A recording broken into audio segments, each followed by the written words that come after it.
Our task at hand, our goal here is to share real stories from real people to inspire other real people.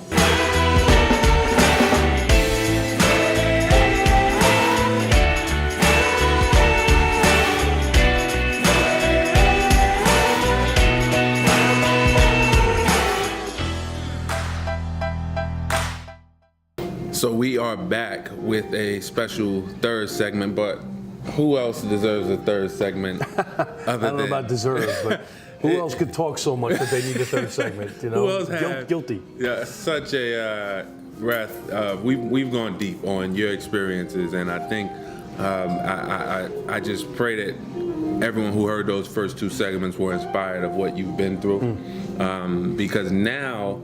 We finished off the last segment with you starting Applied Selling Dynamics, getting your first few clients, and starting to see a little light now from being, in the ditch, dirt falling on you. Getting the ground level. Getting the ground level now. What's your mindset now when you start to see it work? It's a great question. I was still learning at that point what it was like to be in the consulting business. The truth of the matter is that what I had originally designed for Applied Selling Dynamics is not at all what it is today. Really? No. A portion of what I do is certainly sales training and placement, but the truth is that I learned through reading some great books how to ask better questions. So what would inevitably happen was I would be called in or referred to a dealership or a dealer group, and it was a matter of, hey, we need to improve our performance in sales, whether it's units or gross profitability or both, because they are mutually hand in hand. And then I would start to ask other questions like, tell me a little bit about what else is going on in the dealership. And they would say to me, while you're at it, if you could help us on the parts and service side, we're really struggling. Our hours per repair order are well below where we want to be. And so these conversations, by asking better questions, would open up and invite more opportunity for me to get more deeply involved with clients. It's essentially solving more problems. Correct. In your your experiential field. That's exactly right. I like to use the word solutionist. Yes. It's something I coined years back. But I want to be clear, like I don't feel as though I'm any smarter than anybody else out there. I get to go in objectively. It's a much different experience when you're going in objectively, and I don't have any dog in the fight, and there's no sacred cows. I can go in and look at the math, and I can go in and look at the culture of an organization, and I can speak the truth about that. And that provides a lot of clarity for my clients. And I have some really honest and sometimes tough conversations with clients, but that is a byproduct of the ability to be objective. Absolutely. Or the opportunity to be objective. Well, you're a solutionist. I love that. Be a solutionist. If you want to start a business, you want to start focus on what problem you're going to solve first. So many no people question. want to start a business. Well, find a problem to solve. Yep. And so you're now essentially that coach to the dealership, but you're able to use your experience to help them. When did you start seeing that people would refer you, that your solutions were working? Did you get traction right away, or did it take some time to Is there anything such thing as traction right away? Right. No, it was a lot of door knocking. I visited hundreds of dealerships each and every day. Hundreds of no's, I'm sure you heard. A lot of no's, but not even no's. A lot of not right no's. Okay. Sometimes I would just go in and I wouldn't even be pitching anything. I would just go and visit somebody. We talk about the network being our net worth. Sure. I went and visited a lot of people that I had history with, just to say hello and let them know what I was doing. If they didn't know what I was doing and how I could potentially help them, then there was no reason for them to pick up the phone and call me other than to say hello. And so when I started to share with people the experience that I was having at that point in time, I started to get phone calls. People saying, Sandy, we need a new service advisor. We need technicians. Whenever there was a need for something, there was the surface level need, but then there was the underlying root cause for that need. And a lot of times what I found out was that there were cultural earmarks that would determine whether or not there was a need for something or why there was a need for something. And I started to become very, very tuned into how important culture was within the dealership, almost the internal brand of a dealership Goes back organization. to the people. Yeah. You could feel if it was a positive environment, Absolutely. if it was mundane, if Yep. it was the people were depressed coming into And work. what is that a function of, Double D? It's a function of leadership, right? John Maxwell says leadership is influence. And so people's behaviors and perceptions and perspectives were shaped and influenced by the people that were leading these organizations. Sometimes we had leaders that had the right intention but terrible execution. Sometimes they just didn't have the opportunity to be as objective as I was and couldn't see some of the underlying root causes to the challenges. And so what it created for me was an opportunity to create clarity for clients and solve problems. And so as we started to solve problems, I started to get more and more referrals. I had repeat business coming in at that point in time. This is like, 2012, 2013. That's about the first time I can really tell you, like, I actually felt as though I did have a new business that was flourishing and functioning, because I almost felt like I was pretending for the first 2 years or so, right? Because I didn't quite know Fake it till what you I was make it a doing. little bit. Well, yes and no. Not so much fake it till I was going to make it, but more like I would do everything as if I had this exploding consulting practice, looking for opportunities. So you saw yourself as successful already, even though the client list, the bank account didn't necessarily reflect it. It was here. You already believed that It was in my mind. Right. I knew in my mind Because where I don't wanted like to to go. fake it till you make it. I don't like anything fake. It's Yeah, just no. become a coined term where, hey, you fake it till you make it, but I love to act as if. It was real to me. Yes, you Right. had that faith. And so I did. I had that faith, and I had a great, person behind me, and my wife, encouraging me every step of the way. My dad, my mom, my sister, my step parents, encouraging me all along. And I had a big break. I had an opportunity to go to work with a gentleman who was starting a dealer group, coming from outside the business. Very, very bright man, a bona fide entrepreneur, a guy that I learned a lot from. And I had the chance to spend 30 minutes with him. I was told you have 30 minutes. And that turned into about a 4.5, almost 5-year engagement, on and off again. And we took a store that was struggling, was like a country club. They were making some money, but it just wasn't Sure. achieving at the level. Underperforming It was for the way, market. way underperforming. And I saw what it could be. I shared that vision with the gentleman who owned the dealership, and the first thing he tasked me with was bringing in talent, because no organization can thrive and prosper without the right kind of people, and the right Absolutely. level of talent. Yeah. So we brought the right talent in, the right people, and we started to shape a culture. Literally day in and day out, month in and month out. With each new success that we achieved, there was more and more of a buzz about the organization, Sure. internally, externally. Sure. Tremendous growth. Yeah, tremendous growth. You know the store because you were Fast, part of it. yes. And what ended up happening is we weren't now going out and recruiting people as much as we had people calling me on You're the phone. attracting talent now. And they were attracted to the Right. buzz and Right. the excitement over there. You talked about before when the camera was off, what it feels like to walk into an organization that's got the right culture and feel to it, and that's exactly what it was. That place, when I first mystery shopped that dealership in August of 2011, it was a country club. I had to beg the guy to follow me up, and he still didn't follow me up.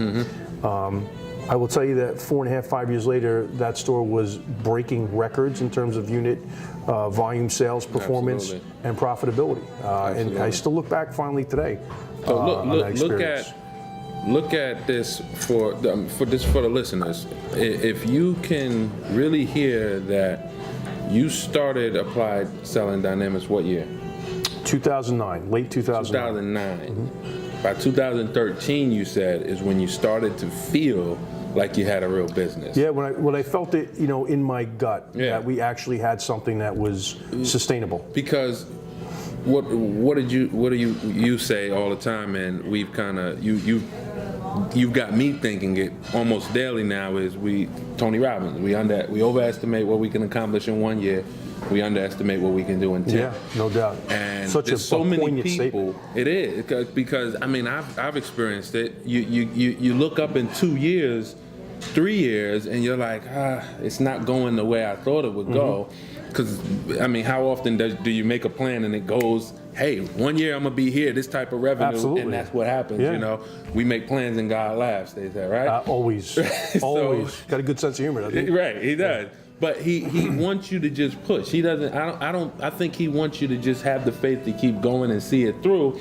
Because had you stopped at year 2, year 3, you never would have been in position to get what you said. You got the big break where you were able to really come in and say, all right, now I get a chance to really show what I can do. Yeah. And yes, I came into that organization in 2015. 14, and it was like Yankee Stadium. Oh, yeah. It was like, you know, the energy It was the contagious. major leagues, man. All-star game every day. For sure. And so fast forward, I know you kept, like, from that point, what did you do to transition, or you know, you're still doing it, but what did that relationship You're talking look about like? the evolution of what The applies to evolution of that, economics is? yeah, exactly. It's a great question. You're such a, just so you know, you are a brilliant, is question asker a word? Like, Yeah, we well. got, and so, No, I'm just look. It's experiential, right? We've switched chairs today, so I've sat in that chair. I know it's tough sometimes. It's just like, here's what it is. When we talk about the evolution of a business, you said it so perfectly. You said, like, God has a way of, like, laughing at our plans. There is no plan that goes from A to B Exactly. in one straight Straight line. line. It does not work that way. There's nothing in life that works that way that I'm aware of, at least not in my experience. And so over the course of the first few years, my practice evolved from just wanting to train and place salespeople to solving problems for my clients. One thing I realized was if I could solve a problem for a client, I became valuable. If I could solve problems for my clients, I became invaluable. And I became the person that they would think of when they had to solve a problem. And I wanted that to be my brand. I wanted my face to be the one that was in their mind's eye and my telephone to be the one that rang when they had a challenge or a problem that they were having difficulty solving and knew that there was one person to call, and I wanted to be that person. Now, I don't solve every problem that's put in front of me. I promise you, there's been plenty that I've, swung and missed on. But thankfully, my batting average is a bit higher 100%. than the average person, and a lot higher than I anticipated it was going to be. It's intuitive. you could just take a look at your network on LinkedIn, and I want to get to that because you were one of the early movers on LinkedIn and building your network up, and you can tell. Look at the recommendation. You can tell that you're someone who is valuable, and as you said, I love that. When you focus on solving your clients' problems, you become invaluable, Yeah. and which is why your network looks like what it looks like today. Like, it's a network that most people in the business would kill to have. When did you start looking at branding?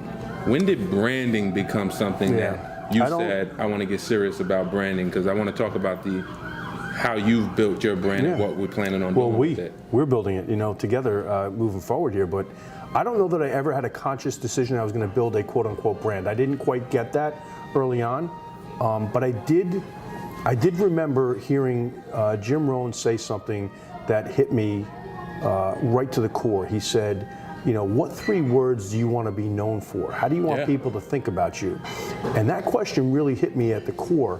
And I thought about that, and I said, I don't want to have like 3 words that everybody's using, trustworthy, competent, professional. Right. The throwaway stuff. I really thought long and hard about how it was that I wanted people to think about me, not just clients, but also folks that, that knew me personally and professionally. And so I don't think it was a conscious decision from a branding perspective. Now, that said, over the last couple of years, I've become more acutely aware. Gary Vee gets, mad props, my man, for opening up my eyes in terms of the importance of branding, personal branding.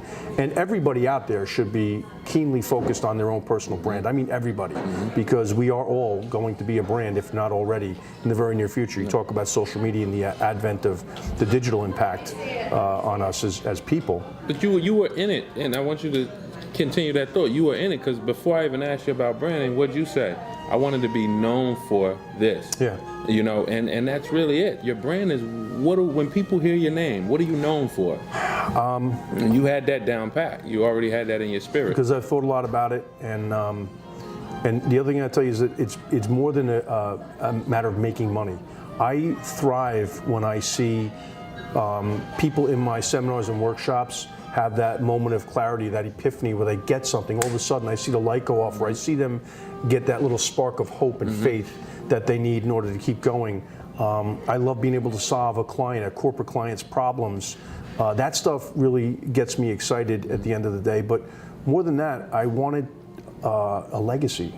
And I wanted a legacy as somebody that was honest and authentic and transparent and knew how to roll up their sleeves and tackle big challenges and help people, get through the toughest of times. I mean, I've now evolved in my own mind in terms of where I want to go with my own business and how I want to impact and influence people. It's gone beyond automotive, I think, at this point, as much as I love automotive. And it's what really brought you and Hollywood and myself together was literally like just over lunch separately, the three of us separately, me having lunch with each one of you talking about things that we wanted to do, and the evolution, quite honestly, or the byproduct of it is the six, what we're doing today. I can say you always got it.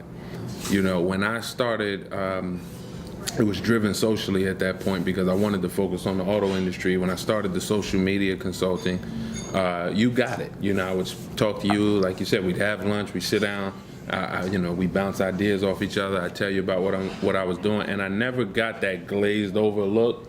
Like no, I completely felt where you were going.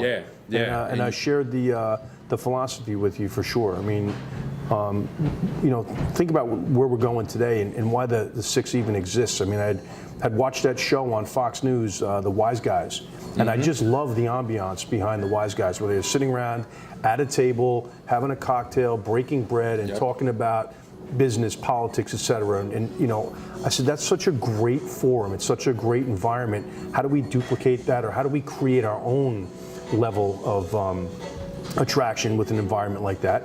I knew John Bakari, the proprietor of John Amaratis, the proprietor of Bakari Grill, and his family and their crew. We've been coming here for years, and I said, there's only one place I want to do it. So I made one phone call. That was to John. Yeah. I knew there was only one person I wanted to do this with. That was you. I made one phone call to you. I knew there was only one guy that I wanted to collaborate with on the creative side over here, and that was Hollywood Capone. See, when you have a network and you spent the time getting to know people, you know who to call for certain things. And you were the leader to inspire. I mean, I can speak for me and Hollywood because I know we've talked about this, the entire mission. And so, but it was because you took the time and you invested the time to understand each one of us. And I would say that would go right both ways, buddy. I think that you taking that leap of faith with me in Hollywood as well. It wouldn't work unless the three of us had that shared vision and that shared faith, and really a desire to do what we're doing. I mean, our task at hand, our goal here, is to share real stories from real people to inspire other real people, right? To either, whether it's, hey, we want to tell you to get off your ass and go get in the game and do something, Absolutely. or We all need it's, we know you're down right now, but you can get back up again. We want people to know that virtually anything is possible. You have to figure a lot of this stuff out. And we want to give them a bit of a roadmap. And part of that roadmap is sharing inspiring stories. I think about the people that we've had and the people that we're going to have as guests on the Six. I mean, Tim McCarthy last week, before him last week, we had the roundtable with the women business leaders. Michelle Arpin-Bajin is just a tremendous story. Erin Saxton, Bridget Beyer, Absolutely. Scott Joseph. I mean, people, these are real people that are not on the cover of any magazines. Although Erin Saxton, you might be, because she's for real. She's the real deal. But they're real people that are rubbing elbows with real people like you and me every single day. And so we wanted to focus on those stories. We say it again, relatability. Yeah. What you have that's special is you're not bringing people on who are all over the blogs, all over the magazines, all over the television, where the public and that real person at the, you know, not that those people aren't real, it doesn't feel real to them. Right. It's, You know? you're right. The picture is so big that people can't wrap their heads around it. But, you know, I want these stories to be the ones where people are like, I can identify with that. Like, I've been there. I've been down. I've been up. I've been down. I'm coming back up again. Or that was such a tremendous idea. I have this idea, and now I'm going to go for it. We want to inspire people to, you know, stop getting ready to get ready and get out there and take action. And I think it's bled over into other areas, other businesses, other aspects of life, and that's exciting to me. I know that Hollywood feels the same way as do you. Absolutely. I want to ask you something for you to go deeper on that. 10 years. And I know we can't account for where technology will be. Right. But in a perfect world, if you had a genie and you could make a wish and see your brand in this light, where do you see the Sandy Cerami brand, the Six podcast brand? Where do you see this 10 years from now? It's a great question. What's your ideal? My idea is that the Six is a franchise, not just a brand, with a lot of micro brands underneath it. I've been wildly inspired by Gary Vee, by Tony Robbins, you know, guys that have really blown it up. They started out the same way as the rest of us, you know, one small step at a time. I would like the opportunity to bring this message to the masses. I want the opportunity to change and impact for the better other people's lives with great stories. And I see us going all over the world doing this. I see us going into other countries. I see us going into places where it's they're just getting started, you know, where there's impoverished conditions, and we can help people believe and have faith in themselves that anybody can do what they put their mind to. And I think that we have a great opportunity to do that. We have the vehicle, right? We've got all the tools at our fingertips. I mean, this is not a matter of we've got to invest millions of dollars to get this done. We're starting one step at a time. We turned on a couple of cameras and opened up our mouths, and Hollywood makes it all look good, with the exception of this. He's doing some digital stuff with the face right now, but thank God. But I see us using whatever tools we have at our disposal to help people get started and stay started in improving their lives and realizing their dreams. You know, I could only end with, you know, what our I guess our famous question is that you came up with, and you've had a breadth of experience. You've had some interesting challenges. You've never stopped believing. You never stopped having the faith. Now you're at a point where you have some wind, you know, at your back, and you have some momentum for sure with what you've been able to do. And like we said, you spent the first 22 years, and plus longer actually, but really 30 years. I'm celebrating 30 years in business. So really, those challenges that we talked about in the first two segments were kind of the earlier days, even though it's not too far removed. But now you have some momentum. Did you just call me old? No, I just want to make sure. You like that, JB? I think you just called me old. Yeah. Edit that out. No, bro, I'm good with that. That's all right. I got the wrinkles to prove it. No, trust me. it's amazing. I used to have hair in these little divots over here. I promise you. The runway, and we talk about it. You and I laugh about it because we talk about how Gary Vee said with the incubator. Oh, how yeah. like your runway in front of you. Yes. Is so long. That's why I love to see when you talk about your brand, and my goal is to help do my part to help you get to where you want to go, because I think you deserve it. I know you deserve it. I know where your heart is. Thank you. I know what you want the Six to be. I know what you want it to be to the listeners and what you want it to do for them. So what do you think over the, and I based on our interview, I could probably say what I think the answer is. Right. But what would you consider so far your greatest success?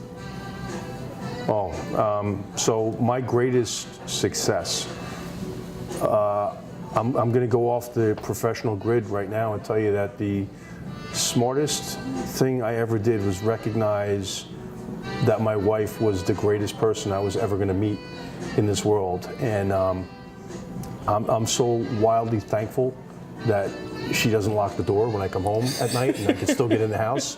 But she provided for me the two greatest gifts in the world. Still works. Three great gifts. Her love, my son, and my daughter. And certainly my dog, my Labrador, Shay. But yeah, that I think is like the greatest success for me, because at the end of the day, it doesn't matter about the money. It doesn't matter about any great fortune or what title I have or what we're doing professionally. As much as I love doing this, my life would go on if we weren't doing the six, or I didn't have Applied Selling Dynamics. If I didn't have my wife and my 2 kids and my dog Shay, I don't think I could breathe. So that's the greatest success that I've enjoyed and experienced in my lifetime. You know, it's amazing that the love and support of a good woman can get you through so many dark times. And there's 2 sides of the coin, because there's some people who may be listening and you're getting beat up. And it's tough, because I have never had to deal with that. When I hit my challenges in life, you know, Monique, she was the right same way. Yeah. Same way. Never criticize. Now, that doesn't mean she doesn't, you know, kick you in the, you know, we need that every now and then. Kicking the ass when you get need up, let's go, you know. But it never became them believing anything other than your greatness.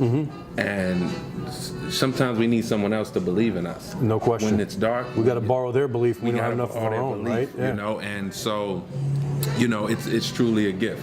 And I wish that everyone could experience it. I'll give you a foot stomp and amen on that. Amen. I would tell you that I know that Bill and Nadia are happily married, and he enjoys the same type of relationship with his wife. I mean, I think it takes 2 to tango. It takes 2 to make it happen. I am not the easiest person when I'm off camera. I'm a real pain in the ass, I promise you. But Mary gets me like nobody else does. She's got a great sense of humor. You know, I'll drive her crazy, she'll drive me crazy, but at the end of the day, like, we can't wait to get that, you know, 3 days together, or a quick, you know, getaway. You know, we love the kids, but every once in a while, I want to shoot down to Delray and have some fun.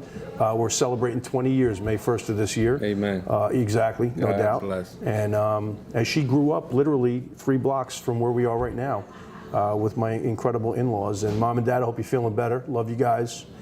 Keep fighting. Listen, I thank you. I thank you for doing this, for taking that leap of faith. I thank Hollywood. It's my first interview ever, so bro, I might abdicate the seat and give it to you, and I'll just stand behind the camera and have fun. No, you are the originator, and you are the this seat's for you. I mean, that's when we first did it, the first time you invited me over, and me and Hollywood, we both said it.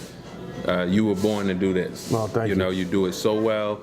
But I wanted to do you some justice. Here's what I say to you. I appreciate that. If the 3 of us together can accomplish the task that I just laid out and articulated for the audience, which is to go out there and positively impact and influence the masses, then we're doing something right.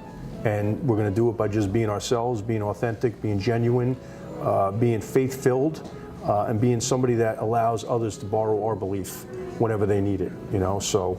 I want to invite people, like, you know, in the comments section below, make sure that they're reaching out to us. I love that. If they've got a problem, a question, we'll take phone calls. Absolutely. There's folks out that I've been working with over the last 10 years of my career that call me on a Friday night at 10:30 with a challenge. I take those phone calls. Sunday night, 9:15, I'll take those phone calls. Because I know what it's like when your phone doesn't ring. I know what it's like to be on the other end making that phone call and praying that somebody answers the call and gives you a little bit of either whether it's practical experience that they can share with you, or just an ear to listen. Ear. That's it. Sometimes you need the listening ear just as much. Yeah, we want to be that.